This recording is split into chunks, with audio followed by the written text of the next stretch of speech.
I will invite Fadhil to present his paper entitled The Nature of Strange Architecture Objects Within Internal Ecology.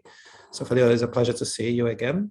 There you go. I'll pass the word to you. Thanks for having me. And let's go through this. I'm going to try to make it short and sweet, but just a quick note about myself. I finished my master's at the Bartlett Part 2 Architecture Masters.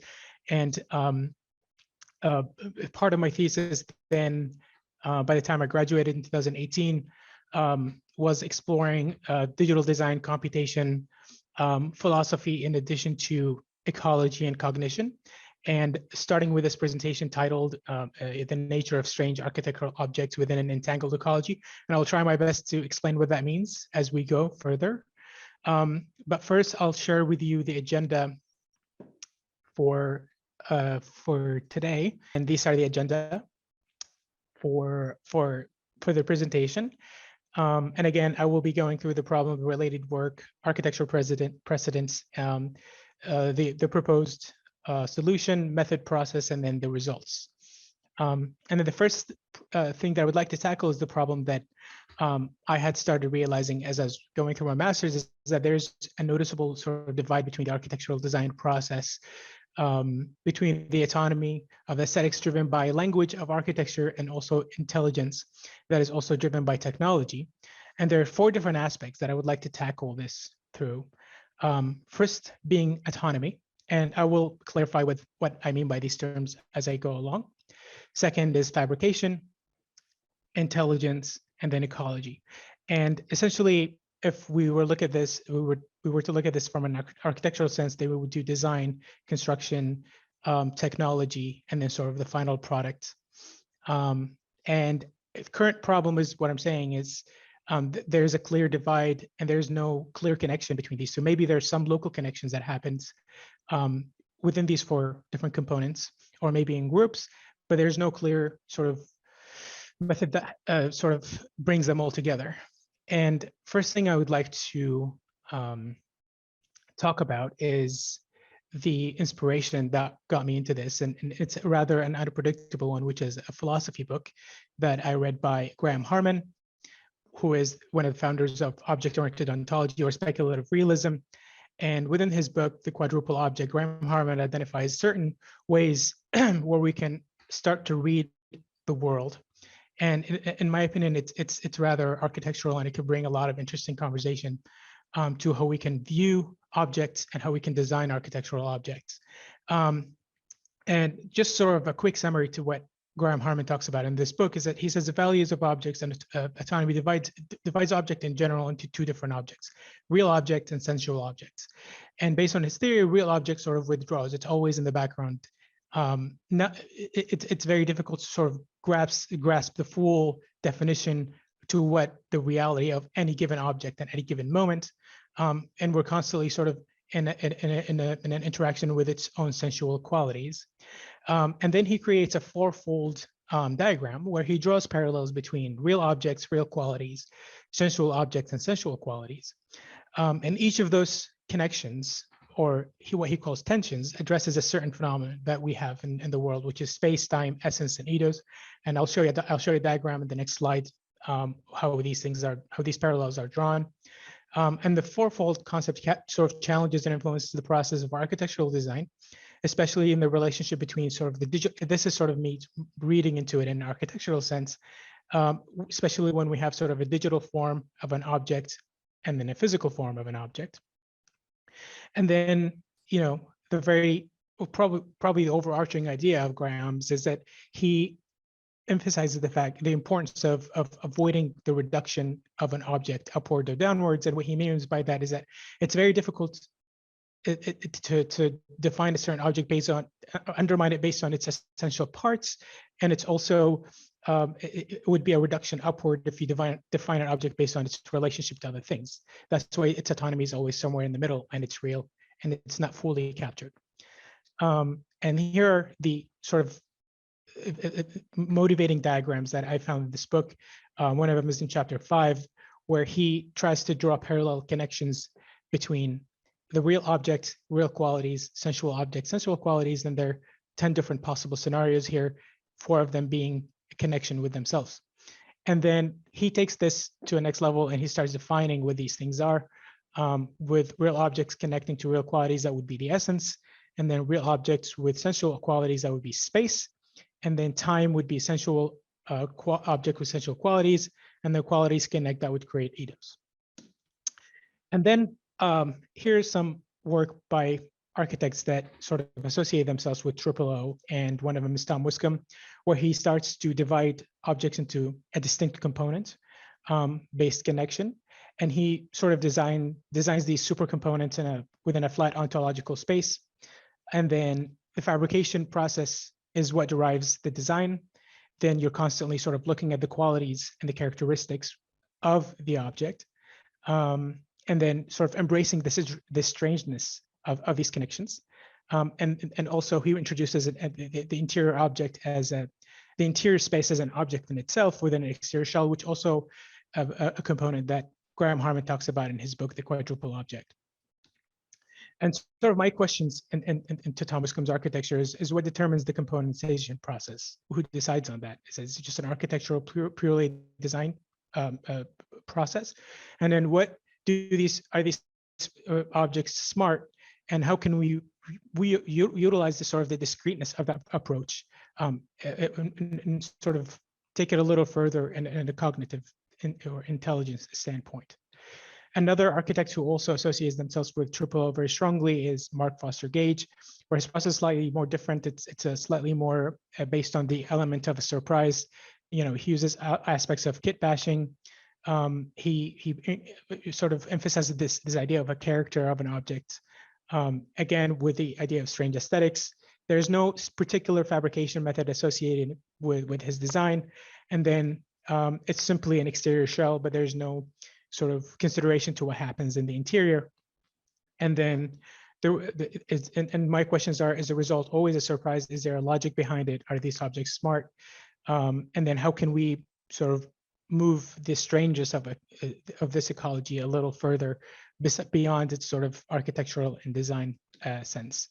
Then what I'm proposing is that there's to bridge the gap between autonomy and intelligence, as I propose to introduce a direct connection between the physical and the digital form of an object. This connection can be described as object entanglement. And the term entanglement is a very intriguing one for me, and it's primarily used in a sort of quantum sense. And the way the term entanglement describes a group of particles or two particles that are at a distance from each other, but somewhat connected, and they're constantly relaying information to each other. So the connection is not physical, but there's a constant negotiation and transfer of data between those two particles, even if the distance between the two of them is great. So to me, that this idea of explaining a connection between two things in a not a sort of physical way is quite intriguing, and I'm using it in a way to describe the connection between objects here. And then object entanglement is actually not just limited to architectural objects. So potentially an architectural component can also be entangled with another device that's also smart, that's elsewhere in the system. And then the relationship between two entangled objects is also reciprocal. So both object and engage in a feedback loop of constantly transferring data. And then the input and the method, the process here is that there's an exterior object, which is typically the facade, and there's the interiority of a project, which is also another object. Each one of them has a physical and digital form. And what I'm proposing is enhancing connection between these two objects and establish sort of a multifold connection, combining all possible simulation and scenarios between these two objects in a physical and a digital form. And the connection, again, is described as the object entanglement. And the accumulation of sort of entangled sets generates an ecological assembly in a greater sense. And here I am about to explain sort of every one of these 4 topics, which is autonomy, fabrication, intelligence, and ecology. And we start with autonomy. And sort of, since we have these digital forms and we're constantly designing our objects in a sort of an isolated ontological space, and our relationship to it is very different. Sort of every time when it's within the digital world, in also utilizing the digital tools, it provides an opportunity to introduce sort of strange, novel, and unorthodox aesthetics, also experiences. It avoids objects reduction. So we're constantly sort of in a dialogue with the geometry, with the data, with the algorithm. So the project is never really designed based on solely its sort of contextual implications or its material. There's a sense of autonomy happening within the design process. So again, it avoids the sense of reduction, and the challenge becomes expressed in the way you utilize the alienation, and how can we bring this sort of alien thing into a social assembly. And autonomous digital design techniques can be utilized as a method to influence the fabrication method. So once we sort of design the object in isolation, then we can certainly push the fabrication method in a very particular and distinct way. And then the architectural is designed without, again, undermining, those are Graham Harman's terms, undermining or overmining the objects based on the way we look at it, whether we look at the parts or relationships.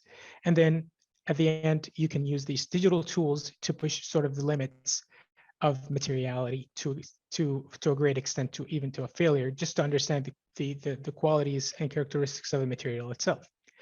And then, so this is sort of the design process. And then we go into the fabrication and manufacturing.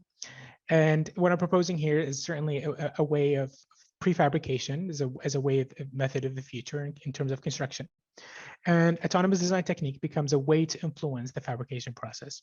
It's a way to establish a strong dialogue between the fabrication and manufacturing. So we're constantly testing the material and testing it digitally and physically. And this way, sort of, we understand the limits in both worlds. And it's also a way to preserve the digital aesthetics beyond materiality and treat the architecture space as an object itself. And it is also an opportunity to create a feedback loop between the fabrication and the design process. It is an opportunity to generate specific components utilizing prefabrication method to avoid material waste. And then the feedback loop between fabrication and design helps understand the quality and the characteristics of different types of materials, then use that to influence the design process. And then we go into intelligence, and that's a very sort of complicated one that it's not 100% fully resolved.